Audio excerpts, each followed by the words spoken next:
May 6 ഈസ്റ്ററിൻ്റെ 6-ാം ആഴ്ചയിലെ തിങ്കളാഴ്ച.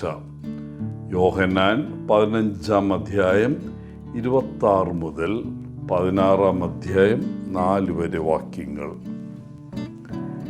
ഇന്നത്തെ സുവിശേഷത്തിൽ യേശു തൻ്റെ ശിഷ്യന്മാരോട് തൻ്റെ പിതാവിൻ്റെ പക്കൽ നിന്ന് ഒരു അഭിഭാഷകനെ അയക്കുമെന്ന് പറയുന്നു. ഈ അഭിഭാഷകൻ യേശുവിന് സാക്ഷ്യം വഹിക്കുമെന്നും കർത്താവ് പറയുന്നു. അതാകട്ടെ ശിഷ്യന്മാർ പുറത്തുപോയി മറ്റുള്ളവരോടും ലോകത്തോടും സാക്ഷ്യം പറയുകയും ചെയ്യും. എന്നിരുന്നാലും അവരുടെ സാക്ഷ്യത്തിൻ്റെ പേരിൽ അവർ പീഡിപ്പിക്കപ്പെടുമെന്നും യേശു ശിഷ്യന്മാർക്ക് മുന്നറിയിപ്പ് നൽകുന്നു.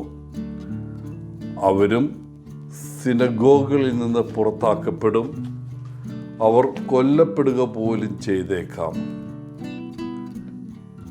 യേശുവിൻ്റെ വാക്കുകളോട് ശിഷ്യന്മാർ എങ്ങനെ പ്രതികരിച്ചുവെന്ന് നിങ്ങൾക്ക് ഊഹിക്കാൻ കഴിയുമോ? അവർ ഭയന്നോ? അതോ അവർക്ക് ശക്തി ലഭിച്ചതായി തോന്നിയോ? യേശുവിനോടുള്ള അവരുടെ പ്രതിബദ്ധതയും സ്നേഹവും വളരെ ആഴമേറിയതും ശക്തവുമായിരുന്നോ? പീഡിപ്പിക്കപ്പെടുകയോ വധിക്കപ്പെടുകയോ ചെയ്താലും അവനെ അനുഗമിക്കാൻ അവർ ദൃഢനിശ്ചയം ചെയ്തിരുന്നോ? നാം യേശുവിനോട് എത്രമാത്രം പ്രതിജ്ഞാബദ്ധരാണ്?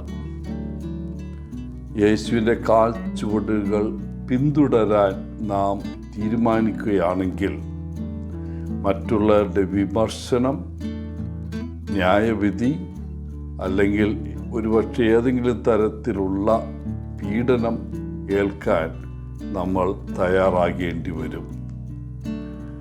ഖേദകരമെന്ന് പറയട്ടെ, ഇന്നത്തെ നമ്മുടെ ലോകം യേശു ജീവിച്ചിരുന്ന ലോകത്തിൽ നിന്ന് വളരെ വ്യത്യസ്തമല്ല.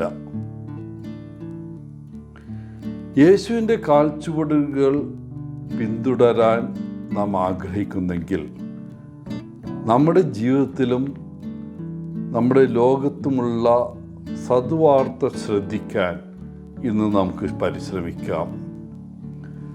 ആരുടെയെങ്കിലും ഒരു ദിവസം പ്രകാശമാനമാക്കുന്നതിലൂടെ നമുക്ക് ചില സദ്വാർത്തകൾ സൃഷ്ടിക്കാൻ കഴിയും. ആർക്കറിയാം, നമ്മുടെ വീട്ടിലേക്കും നഗരത്തിലേക്കും ലോകത്തിലേക്കും സന്തോഷവാർത്ത എത്തിക്കാൻ നാം പരിശ്രമിക്കുകയാണെങ്കിൽ ഒരുപക്ഷെ ഈ രീതി വൈറൽ ആവുകയും ഒരു പകർച്ചവ്യാധി പോലെ പടരുകയും ചെയ്യും.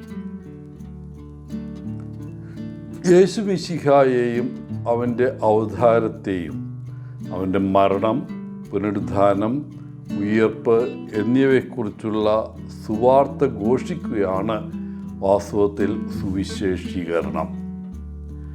ഈ സുവിശേഷ സന്ദേശത്തിന് സാക്ഷിയായിരിക്കുക എന്നതാണ് നമ്മുടെ കർത്തവ്യം. യേശു തൻ്റെ ലോകത്തിലേക്ക് സദ്വാർത്ത കൊണ്ടുവന്നു. അവൻ്റെ മരണത്തിന് ശേഷം 100 കണക്കിന് വർഷങ്ങൾക്ക് ശേഷവും ആ സദ്വാർത്ത ദിവസവും പ്രസംഗിക്കപ്പെടുന്നു. അതിൽ പങ്കുചേരുവാൻ നമുക്കും ഇടവരട്ടെ എന്ന് പ്രാർത്ഥിക്കാം. എല്ലാവർക്കും നല്ലൊരു ദിനം ആശംസിച്ചുകൊണ്ട് ഒത്തിരി സ്നേഹത്തോടെ പോളച്ചൻ CSSR ഫ്രം കേരള.